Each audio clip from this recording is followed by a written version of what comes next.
Simbol kalau Soya udah menutup dirinya dari dunia. Pertemuan yang awalnya kikuk, canggung, tapi pelan-pelan jadi titik balik buat hidup mereka berdua. Ini tipe film yang nendang dada lo, terus megang tangan lo, lalu ngejak lo duduk.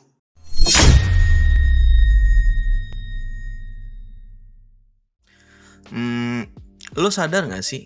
Kadang hidup itu suka ngasih tamparan gak pakai aba-aba. Ada masa-masa dimana lo ngerasa udah berubah, jadi orang yang lebih baik. Tapi masalah lo tiba-tiba dateng, ngetok pintu, terus bilang, "Sebentar bro, urusan kita belum kelar nih." Dan A Silent Voice adalah film yang ngasih gua pengalaman itu secara brutal, tapi indah. Ini bukan film romance. Ini bukan sekedar film anime drama.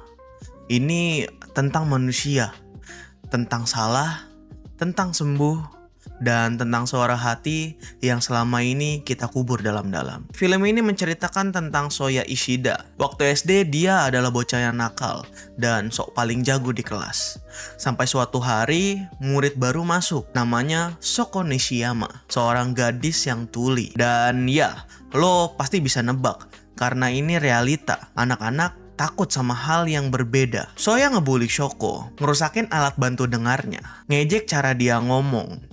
Dan itu bukan sekedar jahil, tapi itu jahat. Tapi apa yang terjadi? Ketika masalah itu meledak, semua teman-teman Soya malah ngehajar dia balik. Soya seketika berubah. Yang tadinya jadi predator, sekarang malah jadi korban. Bahkan gurunya pun ikut nyalahin dia seorang diri. Dan dari situ hidup Soya pun ambruk. Di SMA dia jadi orang yang gak mau berinteraksi. Orang-orang di sekitarnya digambarin punya tanda X di wajahnya. Simbol kalau Soya udah menutup dirinya dari dunia. Sampailah suatu ketika si Soya ini ketemu kembali sama Soko. Pertemuan yang awalnya kikuk, canggung, tapi pelan-pelan jadi titik balik buat hidup mereka berdua. Yang bikin film ini spesial adalah ini bukan kisah tentang cowok jahat yang berubah terus jadian sama cewek korban bulinya dia. Tidak semudah itu Ferguson. Ini tentang tanggung jawab dan yang lebih penting lagi belajar memaafkan diri sendiri. Soya harus berjuang, ngadepin teman-temannya lagi, ngakuin kesalahannya, nolong Shoko dan Yuzuru, memperbaiki hubungannya dengan ibunya Shoko, terus ngelawan rasa benci ke dirinya sendiri. Shoko juga nggak langsung terbuka. Dia punya trauma sendiri, merasa jadi beban, merasa salah dilahirkan, merasa dunia lebih baik tanpa dia. Dan dua manusia yang sama-sama luka ini coba pelan-pelan jalan bareng, jatuh bareng, dan juga bangkit bareng.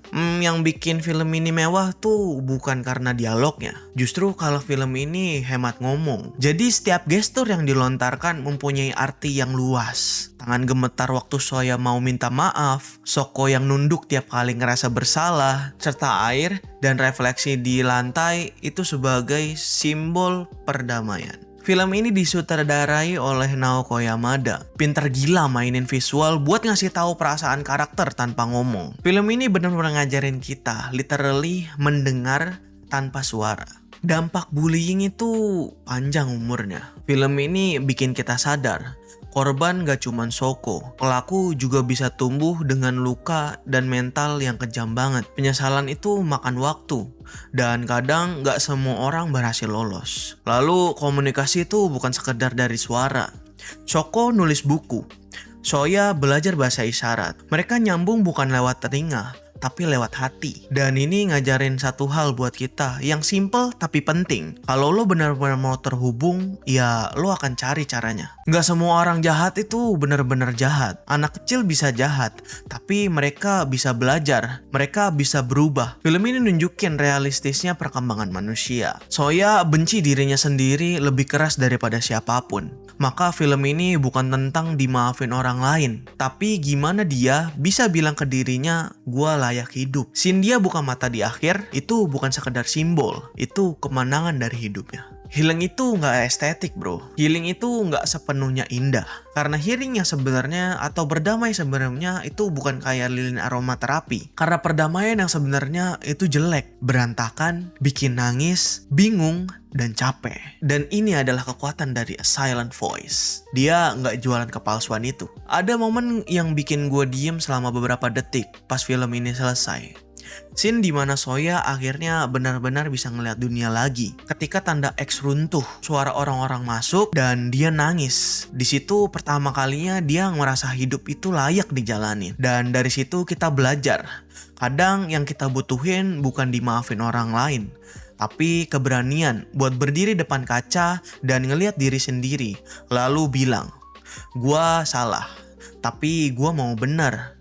Dan gua mau coba terus. A Silent Voice bukan film yang lo tonton buat hiburan ringan. Ini tipe film yang nendang dada lo, terus megang tangan lo, lalu ngejak lo duduk. Buat bareng-bareng mikir, siapa yang pernah lo salahin, siapa yang pernah lo sakitin, dan siapa yang pernah lupain. Kadang film yang kayak gini tuh nggak ngasih jawaban. Dia cuma ngasih keberanian buat nyari jawabannya sendiri. Gue lagi mencoba untuk produktif buat bikin konten-konten fresh setiap harinya.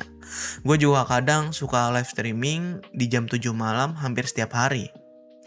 Buat lo yang suka konten storytelling kayak gini, klik tombol subscribe dan like video ini. Dan kalau lo merekomendasikan konten-konten gue, lo bisa share video ini ke teman-teman lo.